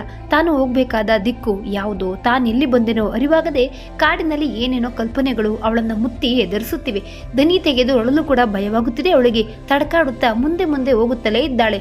ಮತ್ತೆ ಅವರ ಕೈಗೆ ಸಿಗುವ ಭಯದಲ್ಲಿ ಕತ್ತಲಲ್ಲಿ ಗಾಬರಿಯಿಂದ ರೀತು ಬೇಗ ಬೆಳಕು ಕಾಣಲಿ ಎಂದು ದೇವರಲ್ಲಿ ಪ್ರಾರ್ಥಿಸುತ್ತಾ ನಡೆಯುತ್ತಲೇ ಇದ್ದಾಳೆ. ಕಾಲಿಗೆ ಏನೋ ತೊಡರಿ ಮುಗ್ಗರಿಸಿ ಬಿದ್ದು ಮುಂದೆ ಹಾಗೆ ಬಿದ್ದವಳಿಗೆ ತಳ ಸಿಕ್ಕಾಗ ಅದೊಂದು ದೊಡ್ಡ ತಗ್ಗು. ಸುತ್ತಲೂ ಓಡಾಡತೊಡಗಿದವಳಿಗೆ ಸುತ್ತಲೂ ಕೋಟೆಯಂತೆ ಗೋಡೆಯೇ ಸಿಕ್ಕಿತು. ಮುಂದೆ ಮತ್ತೊಂದು ಹೊಸ ಸಮಸ್ಯೆ ಎದುರಾಗಿತ್ತು. ಬಾಣಲೆಯಿಂದ ಬೆಂಕಿಗೆ ಬಿದ್ದಂತೆ ಚಲಾಪಿಲಿಯಾಗಿ ಓಡಿದವರಿಗೆ ಯಾವ ಪೊಲೀಸರ ಸುಳಿವು ಸಿಗದೆ ಇದ್ದಾಗ ಮೆಲ್ಲನೆ ಮರಳಿ ಬಂದ್ರು. ಆ ಕಿರಾತಕನು ಕೂಡ ಹೊರಗೆ ಬಂದ. ನಾಯಿಗಳು ಬೊಗಳಿದ್ದೇಕೆ ಎಂದು ಯೋಚಿಸುತ್ತಾ ರೀತುಳನ್ನ ಬಂಧಿಸಿಟ್ಟ ಕೋನಿಗೆ ಹೋಗಿ ನೋಡಿದಾಗ ನಿಜ ಅರಿವಾದದ್ದು. ರೀತು ತಪ್ಪಿಸಿಕೊಂಡ ವಿಷಯ ತಿಳಿದ ಕಿರಾತಕನು ಕೋಪದಿಂದ ಎಲ್ಲರನ್ನ ತರಾಟೆಗೆ ತೆಗೆದುಕೊಂಡು ಅವಳನ್ನ ಹುಡುಕಿಕೊಂಡು ಬರಲು ಎಲ್ಲರನ್ನ ಒಂದೊಂದು ದಿಕ್ಕಿಗೆ ಓಡಿಸಿದನು. ತಾನೂ ಹಣೆ ಚಚ್ಚುತ್ತಾ ಕುಳಿತ ಕೆಲ ಸಮಯದಲ್ಲಿ ನಾಯಿಗಳು ಮತ್ತೆ ಬೊಗಳತೊಡಗಿದವು. ಯಾವುದೋ ಪ್ರಾಣಿಯನ್ನ ಕಂಡು ಬೊಗಳುತ್ತಿವೆ ಎಂದು ಸುಮ್ಮನೆ ಕುಳಿತನು. ಆದ್ರೆ ಈ ಸಲ ಬಂದದ್ದು ಪೊಲೀಸರ ದಂಡು. ಅವನ ಠಿಕಾಣಿಯನ್ನ ಸುತ್ತುವರಿದು ಒಬ್ಬಂಟಿಯಾದ ಕಿರಾತಕನನ್ನ ತಮ್ಮ ಸುಪರ್ದಿಗೆ ಪಡೆದುಕೊಂಡ್ರು. ಅವನು ಕೂಡ ಹೆಚ್ಚು ಎಗರಾಡದೆ ಶರಣಾದನು. ಈಗ ರೀತುಳ ಬಗ್ಗೆ ವಿಚಾರಣೆ ಶುರುವಾಯಿತು. ಅವನು ನಿಜವನ್ನೇ ಹೇಳಿದ್ರು ಪೊಲೀಸರು ನಂಬದೆ ಎಲ್ಲಿ ಬಚ್ಚಿಟ್ಟಿದ್ಯಾ ಹೇಳು ಎಂದು ಒಡೆಯತೊಡಗಿದ್ರು. ಅಲ್ಲಲ್ಲಿ ಚದುರಿದ್ದ ಅವನ ಸಹಚರರನ್ನ ಪೊಲೀಸರು ಹೆಡೆಮುರಿಗೆ ಕಟ್ಟಿ ತಂದರು ಹುಡುಕಿ. ಅವರು ಕೂಡ ರೀತು ತಪ್ಪಿಸಿಕೊಂಡ ಕತೆ ಹೇಳಿದಾಗ ನಂಬಲೇಬೇಕಾಯ್ತು. ಸುತ್ತಲೂ ಅವಳಿಗಾಗಿ ಹುಡುಕಾಟ ಶುರುವಾಯಿತು. ಎಷ್ಟೇ ಬೊಬ್ಬೆ ಇಟ್ಟರು ಯಾರು ಕೇಳಿಸಿಕೊಳ್ತಿಲ್ಲ ರೀತುವಿನ ಕೂಗನ್ನ. ಕೂಗಿ ಕೂಗಿ ನಿತ್ರಾಣಳಾಗಿ ಕೂತಳು. ತನ್ನ ದುರ್ದೈವಕ್ಕಾಗಿ ಅಳುತ್ತಲೇ ಇದ್ದಳು. ನಿಧಾನವಾಗಿ ಬೆಳಕಾಗ್ತಿತ್ತು. ಮಂಜು ಮಂಜಾಗಿ ಸುತ್ತಲಿನ ವಾತಾವರಣ ಗೋಚರಿಸತೊಡಗಿದಾಗ ಕಾಡಿನ ಮಧ್ಯೆ ಇಷ್ಟು ಅಗಲ ತಗ್ಗು ಯಾಕಾದರೂ ಮಾಡಿದ್ರು ಎಂದು ತಿಳಿದಿಲ್ಲ ರೀತುಗೆ. ಅದು ಆನೆಗಳನ್ನ ಬೀಳಿಸಲು ಮಾಡಿದ ಕೆಡ್ಡ ಆಗಿತ್ತು. ಅದರಲ್ಲಿ ಬಿದ್ದ ರೀತು ಯಾವುದೇ ದಾರಿ ಕಾಣದೆ ಕಂಗಾಲಾಗಿ ಕೂತಿದ್ದಳು. ಅಷ್ಟರಲ್ಲಿ ಪೊಲೀಸರು ರೀತುಳನ್ನ ಕೂಗುತ್ತಾ ತಿರುಗ್ತಾ ಇದ್ರು. ನಾವು ಪೊಲೀಸರು ನಿನಗಾಗಿ ಬಂದಿದ್ದೇವೆ, ಎಲ್ಲಿದ್ರು ಹೋಗುಡು ಎಂದು ಅನೌನ್ಸ್ ಮಾಡ್ತಿದ್ದಾರೆ. ಒಮ್ಮೆಲೆ ಖುಷಿಯಿಂದ ನಾನಿಲ್ಲಿರುವೆ, ಬನ್ನಿ ಬೇಗ ಬನ್ನಿ ಎಂದು ಚೀರತೊಡಗಿದಳು. ಆದರೆ ಅವಳ ಧ್ವನಿ ಅವರಿಗೆ ಕೇಳ್ತಲೇ ಇಲ್ಲ. ಈಗಾಗಲೇ ಚೀರಾಡಿ ಹತ್ತು ಧ್ವನಿ ಕುಗ್ಗಿ ಹೋಗಿತ್ತು. ಈಗ ಅದೇ ಸಮಸ್ಯೆ ಆಯ್ತು. ಎಷ್ಟೇ ಜೋರಾಗಿ ಕೂಗಾಕಿದ್ರು ಅವರಿಗೆ ತಲುಪಲೇ ಇಲ್ಲ. ತಗ್ಗಿನಿಂದ ಮೇಲೆ ಕಲ್ಲುಗಳನ್ನ ಎಸೆಯತೊಡಗಿದಳು. ಅದು ಎತ್ತರದ ತಗ್ಗು, ಹೀಗಾಗಿ ಒಳಗೆ ಬೀಡತೊಡಗಿದವು. ಅವಳ ಪ್ರಯತ್ನ ನಡೆದೇ ಇತ್ತು. ಪೊಲೀಸರ ಪ್ರಯತ್ನ ಕೂಡ ನಡೆದೇ ಇತ್ತು. ಆ ಕಿರಾತಕನನ್ನ ಬಂಧಿಸಿ ಪೊಲೀಸ್ ಜೀಪ್ನಲ್ಲಿ ಕೋಳ ಹಾಕಿ ಕಾಲುಗಳನ್ನ ಬಂಧಿಸಿ ಹೋಗಿದ್ರು. ರೀತುಳನ್ನ ಬಿಟ್ಟು ಹೋಗುವ ಹಾಗಿಲ್ಲ. ಅವಳು ಸಿಕ್ತಿಲ್ಲ. ಇದು ಪೊಲೀಸರಿಗೆ ತಲೆನೋವಾಗಿ ಪರಿಣಮಿಸಿದೆ. ಆ ತಗ್ಗಿನಿಂದ ಸ್ವಲ್ಪ ದೂರವೇ ಇದ್ದಾರೆ, ಆದರೆ ತಿಳಿತಿಲ್ಲ. ರೀತು ತಗ್ಗಿನಲ್ಲಿದ್ದ ಮರಗಳ ಬೇರುಗಳನ್ನ ಹಿಡಿದು ಮೇಲೆ ಹತ್ತಲು ಹೋಗಿ 4-5 ಸಾರಿ ಬಿದ್ದಳು. ಅಲ್ಲಿಂದ ಪಾರಾಗುವ ಪ್ರತಿ ಪ್ರಯತ್ನ ಸೋಲಾಗ್ತಿದೆ. ಮತ್ತೆ ಮೇಲೆ ಕಲ್ಲುಗಳನ್ನ ಶಕ್ತಿ ಮೀರಿ ಎಸೆಯತೊಡಗಿದಳು. 1-2 ಮೇಲೆ ಬಿದ್ದವು. ಕೆಲವು ಅವಳಿಗೆ ತಾಗಿ ಗಾಯಗಳಾದವು. ಆದರೂ ಅವಳ ಇರುವಿಕೆಯನ್ನ ಹೇಳುವ ಅವಳ ಪ್ರಯತ್ನ ಮುಂದುವರೆದೇ ಇತ್ತು. ಅವಳ ಸಮೀಪವೇ ತಿರುಗಾಡುವ ಶಬ್ದ ಅವಳಿಗೆ ಕೇಳಿಸಿದ್ರು ಅವರಿಗೆ ಇವಳು ಕಾಣ್ತಿಲ್ಲ. ಈಗ ಬೆಳ್ಳಗೆ ಬೆಳಕಾಯಿತು. ಇವಳು ಎಸೆದ ಕಲ್ಲು ಅದೃಷ್ಟ ಎಂಬಂತೆ ಒಬ್ಬರ ಗಮನಕ್ಕೆ ಬಂತು. ಆದ್ರೂ ಅಷ್ಟು ಗಮನ ಕೊಡದೆ ನಡೆದವರಿಗೆ ರೀತುಳ ಕೀರಲು ಧ್ವನಿ ಕೇಳಿದಂತಾಗಿ ಇತ್ತ ಬಂದ್ರು. ಮತ್ತೆ ರೀತು ಎಸೆದ ಕಲ್ಲು ಅವರ ಕಾಲಲ್ಲಿ ಬೀಳುವುದಕ್ಕೂ ಅವರು ಬರುವುದಕ್ಕೂ ಸಾಟಿ ಆಯ್ತು. ತನ್ನ ಮುಂದೆ ಪೊಲೀಸರನ್ನ ಕಂಡು ರೀತು ಹರ್ಷದಿಂದ ಕುಸಿದು ಕುಳಿತಳು. ಅವರಿಗೂ ಈಗ ನಿಶ್ಚಿಂತೆ. ಅವಳನ್ನ ಮೇಲಕ್ಕಿತ್ತುವ ಕೆಲಸದ ಬಗ್ಗೆ ಯೋಚಿಸತೊಡಗಿದ್ರು. ರೀತು ಸುರಕ್ಷಿತವಾಗಿ ಮೇಲಕ್ಕೆ ಬಂದಳು. ಆ ಕಿರಾತಕನ ಬಂಧನವಾದುದನ್ನ ತಿಳಿದು ರೀತು ಸಮಾಧಾನಗೊಂಡಳು. ಮೊದಲು ಅವಳನ್ನ ಕೂಡ ಆಸ್ಪತ್ರೆಗೆ ದಾಖಲಿಸಿ ಚಿಕಿತ್ಸೆ ಕೊಡಿಸಿದ್ರು. 1 ದಿನ ಸುಧಾರಿಸಿಕೊಂಡ ನಂತರ ಕೋರ್ಟ್ಗೆ ಹಾಜರುಪಡಿಸಿದ್ರು. ಅವಳ ಹೇಳಿಕೆಯನ್ನ ಕೇಳಲು ಕೋರ್ಟ್ನಲ್ಲಿ ನೂಕುನುಗ್ಲು ಉಂಟಾಯಿತು. ಈಗ ಮಾಲಾ ಕೂಡ ಸುಧಾರಿಸಿಕೊಂಡು ಬಂದಿದ್ದಳು ಕೋರ್ಟ್ಗೆ. ಇವಳೊಬ್ಳೇ ಅಲ್ಲ, ಅವನಿಂದ ತೊಂದರೆಯಾದ ಹಲವಾರು ಮಹಿಳೆಯರು ಬಂದಿದ್ರು ಅವನ ವಿರುದ್ಧ ಕೇಸ್ ದಾಖಲಿಸಲು. ಅವನೊಬ್ಬ ಮಹಿಳಾ ಪೀಡಕ ಅಷ್ಟೇ ಅಲ್ಲ, ಬಾಲಕಿಯರನ್ನ ಅಪಹರಿಸಿ ರೇಪ್ ಮಾಡುವ ರಾಕ್ಷಸ ಎಂದು ಬಹಳಷ್ಟು ಪ್ರಕರಣಗಳು ಸಾಕ್ಷಿಯನ್ನ ಒದಗಿಸಿದವು. ತನ್ನ ಹಣ ಮತ್ತು ಪ್ರಭಾವ ಉಪಯೋಗಿಸಿ ಮಾಲಾರಂತಹ ಮಹಿಳೆಯರನ್ನ ಮದುವೆಯಾಗಿ ಹೀಗೆ ಹೆಣ್ಣು ಮಕ್ಕಳ ಮಾನಹರಣ ಮಾಡಿದ್ದ ಅನೇಕ ಘಟನೆಗಳು ಬೆಳಕಿಗೆ ಬಂದವು. ಈ ಕೇಸ್ ದೇಶದಾದ್ಯಂತ ಸಂಚಲನವನ್ನೇ ಹುಟ್ಟುಹಾಕಿತು. ಅನೇಕ ಮಹಿಳಾ ಸಂಘಟನೆಗಳು ಮಾಲಾ ಮತ್ತು ರೀತುಳ ಬೆಂಬಲಕ್ಕೆ ನಿಂತವು. ಯಾವುದೇ ಕಾರಣಕ್ಕೂ ಆರೋಪಿ ಶಿಕ್ಷೆಯಿಂದ ತಪ್ಪಿಸಿಕೊಳ್ಳಲು ಬಿಡದಂತೆ ದೇಶದ ಎಲ್ಲಾ ಸಂಘಟನೆಗಳು ಕಾವಲು ನಿಂತವು. ಅವನು ಹಾನಿ ಮಾಡಿದ ಹೆಣ್ಣು ಮಕ್ಕಳ ಪೋಷಕರು ಅವನನ್ನ ತಮ್ಮ ಕೈಗೆ ಒಪ್ಪಿಸಲು ಗಲಾಟೆ ಶುರು ಮಾಡಿದ್ರು. ನಮ್ಮ ಕೈಯಾರೆ ಅವನಿಗೆ ಶಿಕ್ಷೆ ನೀಡುವುದಾಗಿ ಧರಣಿ ಕೂತ್ರು. ಅವನಿಗೆ ಬೆನ್ನೆಲುಬಾಗಿ ಕುಮ್ಮಕ್ಕು ಕೊಟ್ಟಿದ್ದ ರಾಜಕೀಯ ಧುರೀಣರ ಮನೆಗಳ ಮೇಲೆ ದಾಳಿಗಳು ಆಗತೊಡಗಿದವು. ಸರ್ಕಾರದ ಯಾವುದೇ ಮನವಿ ಜನರ ಕೋಪ ತಣಿಸಲಿಲ್ಲ. ಬಡವರ ಮಕ್ಕಳ ಮೇಲಿನ ದೌರ್ಜನ್ಯಕ್ಕೆ ಕಾರಣರಾದವರನ್ನ ಕೂಡ ಶಿಕ್ಷೆಗೆ ಒಳಪಡಿಸಬೇಕೆಂಬ ಕೂಗು ದೇಶದಾದ್ಯಂತ ಹಬ್ಬಿತು. ಅದಕ್ಕಾಗಿ ದಂಗೆಗಳು, ಧರಣಿಗಳು, ಬಂದ್ಗಳು, ಸಾಮಾಜಿಕ ಸುವ್ಯವಸ್ಥೆ ಕಾಪಾಡಲು ಸರ್ಕಾರ ಹೆಣಗಾಡಬೇಕಾಯಿತು. ನಿರಾಶ್ರಿತರ ರಕ್ಷಣೆಗೆ ಹೊಸ ಕಾನೂನಿನ ಬೇಡಿಕೆಗೆ ಜನಾಂದೋಲನ ಪ್ರಾರಂಭವಾಯಿತು. ಬಹಳಷ್ಟು ಬುದ್ಧಿಜೀವಿಗಳು, ಸಾಹಿತಿಗಳು, ಮಹಿಳಾ ಸಂಘಟನೆಗಳು, ಚಿತ್ರೋದ್ಯಮದ ಮಂದಿ ಅಹೋರಾತ್ರಿ ಹೋರಾಟಕ್ಕೆ ಬೆಂಬಲವಾಗಿ ನಿಂತರು. ಓರ್ವ ಬಡ ಮಹಿಳೆ ಮತ್ತು ಅವಳ ಮಗಳ ಮೇಲಿನ ದೌರ್ಜನ್ಯ ಮಹತ್ತರವಾದ ಸಾಮಾಜಿಕ ಬದಲಾವಣೆಗೆ ಶರಾಬರಿಯಿತು. ನಿರ್ಗತಿಕ ಮಹಿಳೆಯರು ಮತ್ತು ಅವರ ಮಕ್ಕಳಿಗೆ ಸರ್ಕಾರ ಗೃಹೋದ್ಯಮ ಸ್ಥಾಪನೆಗೆ ಸಹಾಯ ಮಾಡುವುದರ ಜೊತೆಗೆ ಪ್ರತಿದಿನ ಅವರ ಕಾಳಜಿಗೆ ಪೊಲೀಸ್ ಪಹರೆಯ ವ್ಯವಸ್ಥೆ ಮಾಡಬೇಕು. ಅವರ ಕಷ್ಟಗಳಿಗೆ ಬೇಗನೆ ಸ್ಪಂದಿಸಿ ಸಹಾಯ ಮಾಡಬೇಕು. ಇಂತಹ ಮಹಿಳೆಯರು ಇಂತಹ ಸಂದರ್ಭದಲ್ಲಿ ಪೊಲೀಸರಿಂದಲೇ ಶೋಷಣೆಗೆ ಒಳಗಾಗುವ ಅನೇಕ ಉದಾಹರಣೆಗಳನ್ನು ನೋಡಬಹುದು. ಹಿಂದೆ ಮುಂದೆ ಯಾರಿಲ್ಲ ಎಂದು ದುರುಪಯೋಗ ಪಡಿಸಿಕೊಳ್ಳಲು ಹವಣಿಸುವ ಕೆಟ್ಟ ವ್ಯವಸ್ಥೆಯ ಆಗರ ಕೂಡ ಈ ಪೊಲೀಸ್ ಇಲಾಖೆ. ಅದಕ್ಕಾಗಿ ಮಹಿಳಾ ಪೊಲೀಸರ ಸುಪರ್ದಿಗೆ ಇಂತಹ ಮಹಿಳೆಯರು ತಮ್ಮ ನೋಂದಣಿ ಸಂಖ್ಯೆ ಕೊಟ್ಟು ಕಷ್ಟದ ಸಮಯದಲ್ಲಿ ಫೋನ್ ಮೇಲೆಯೇ ಸೇವೆ ಪಡೆಯುವ ಸುಲಭ ಮಾರ್ಗ ರಚನೆ ಆಗಬೇಕು. ಅವರ ಮಕ್ಕಳ ಶಿಕ್ಷಣದ ಸ್ವಾವಲಂಬನೆ, ಉದ್ಯೋಗ, ತರಬೇತಿ ಎಲ್ಲಾ ಸವಲತ್ತುಗಳನ್ನ ಪುಕ್ಕಟೆ ಸಿಗುವಂತಾಗಬೇಕು ಎಂಬ ಕೂಗು ದೇಶದಲ್ಲಿ ಮಾರ್ದನಿಸತೊಡಗಿತು. ಸರ್ಕಾರದ ಗಮನ ಸೆಳೆಯಲು ಮೋರ್ಚ್ ಬಂದ್, ಅಲ್ಲಲ್ಲಿ ಕಾರ್ಯಕ್ರಮ ಎಲ್ಲವೂ ಇಕ್ಕಟ್ಟಿಗೆ ಸಿಕ್ಕಿಸಿದವು. ಎಲ್ಲಾ ಮಂತ್ರಿ ಮಹೋದಯರು ಮೊದಲು ಈ ಕೇಸ್ ಮುಗಿಯಲಿ, ನಂತರ ಮುಂದಿನ ಬಜೆಟ್ನಲ್ಲಿ ಇದರ ಬಗ್ಗೆ ಯೋಚಿಸಲಾಗುವುದೆಂದು ಭರವಸೆ ಕೊಟ್ಟರು.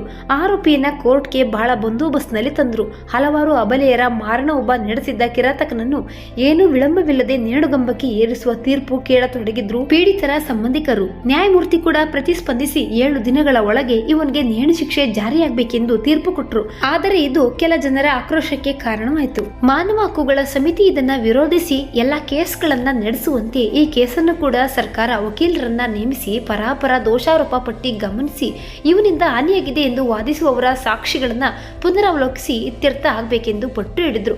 ಕೆಲ ಜನರು ಪರವಾಗಿದ್ರೆ ಕೆಲವರು ವಿರೋಧ. ಎಲ್ಲಿ ನೋಡಿದ್ದಲ್ಲಿ ಇದೇ ಚರ್ಚೆ, ಇದೇ ವಿಷಯ. ಪತ್ರಿಕೋದ್ಯಮ, ದೃಶ್ಯ ಮಾಧ್ಯಮ, ಸಾಮಾಜಿಕ ಜಾಲತಾಣಗಳಲ್ಲಿ ಈ ವಿಷಯವೇ ಪ್ರತಿಧ್ವನಿಸಿತು. ಮಹಿಳಾ ಮತ್ತು ಮಕ್ಕಳ ಹಕ್ಕುಗಳ ಇಲಾಖೆಯ ಮಂತ್ರಿಗಳು ರಾಜೀನಾಮೆ ಘೋಷಿಸಿದ್ರು. ತಮ್ಮ ಇಲಾಖೆ ಈ ವಿಷಯದಲ್ಲಿ ಕಾಳಜಿ ವಹಿಸದೆ ಸೋತಿದೆ ಎಂದು ಒಪ್ಪಿಕೊಂಡು ಮಂತ್ರಿಗಳು ಹಿಂದೆ ಸರಿದ್ರು. ಈಗ ಮಾಲಾಳಿಗೆ ಜಾಮೀನು ದೊರೆತು ಮನೆಗೆ ಬಂದಳು. ದಿನಾಲೂ ಅವಳ ಅಭಿಪ್ರಾಯ ಸಂಗ್ರಹಿಸಲು ಪತ್ರಿಕೆ, ಟಿವಿಯವರು ಮನೆಯ ಮುಂದೆ ಟಳಾಯಿಸತೊಡಗಿದಾಗ ಕೋರ್ಟ್ನಿಂದ ಮಾಲ ಯಾರೂ ತನ್ನನ್ನ ಒತ್ತಾಯಿಸಿ ಹೇಳಿಕೆ ಪಡೆಯದಂತೆ ಆರ್ಡರ್ ತಂದಳು. ಅವಳ ಮನೆಗೆ ರಕ್ಷಣೆ ಕೊಡಲಾಯಿತು. ಆದರೂ ಮಹಿಳಾ ಮಂಡಳಿಗಳು, ಸ್ತ್ರೀ ಪರ ಸಂಘಟನೆಗಳು ಅವಳ ಭೇಟಿಗಾಗಿ ಬರುತ್ತಲೇ ಇದ್ದವು. ಈ ಮಧ್ಯೆ ತೆರವು ಆದ ಮಹಿಳಾ ಮತ್ತು ಮಕ್ಕಳ ವಿಭಾಗದ ಸ್ಥಾನಕ್ಕೆ ಮಾಲಾಳ ಹೆಸರನ್ನ ಎಲ್ಲರೂ ಒಮ್ಮತದಿಂದ ಸೂಚಿಸತೊಡಗಿದ್ದರು. ಅವರನ್ನ ಅಲ್ಲಿ ನೇಮಿಸಬೇಕು. ಮಹಿಳಾ ಪರ ಚಿಂತನೆಯ ಯೋಜನೆಗಳ ಅನುಷ್ಠಾನಕ್ಕೆ ಈ ಮಾಲಾ ಮತ್ತು ರೀತುರವರೇ ಕಾರಣವಾದ್ದರಿಂದ ಅವಳಿಗೆ ಗೌರವ ಸಿಗಲೇಬೇಕು ಎಂದು ದೇಶದಾದ್ಯಂತ ಮಹಿಳಾ ಸಂಘಗಳು ಒತ್ತಡ ಏರಲು ತೊಡಗಿದವು.